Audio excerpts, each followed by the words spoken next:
नमस्कार विद्यार्थी मित्रांनो, मॅथ सक्सेस या युट्यूब चॅनलमध्ये सर्वांचं हार्दिक हार्दिक स्वागत. आज आपण शेकडेवारी या घटकावरील काही उदाहरणे पाहणार आहोत. पहिलं उदाहरण आहे, एका पुस्तकाची किंमत -20ने कमी झाल्याने त्या पुस्तकाचा खप -20ने वाढला तर उत्पन्नात कितीचा फरक पडेल? ऑप्शन्स आहेत 10% वाढ, 4% वाढ, 4% घट, उत्पन्नात फरक नाही. सुरुवातीची 100 पुस्तकांची किंमत 100 रुपये मानू. आता किंमत 20% कमी झाली म्हणून 100 पुस्तकांची किंमत 100 मधून 20% कमी झालेली आहे, म्हणजे 80 रुपये 100 पुस्तकांची किंमत असेल.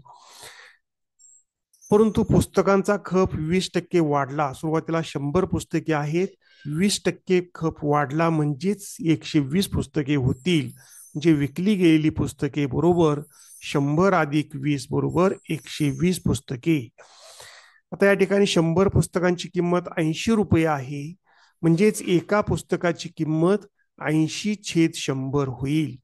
आता 120 पुस्तकांची किंमत बरोबर 120 गुणिले 80/100, या 2 शून्याला 2 शून्य कॅन्सल होतील. 12 गुणिले 8 बरोबर 96 रुपये. जे 120 पुस्तकांची किंमत 96 रुपये असेल.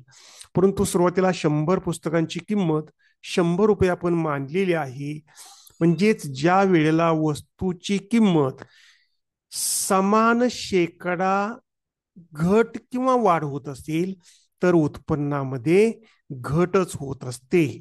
म्हणून उत्पन्नात झालेली घट बरोबर 100 वजा 96 बरोबर 4% घट होईल. Option number 3.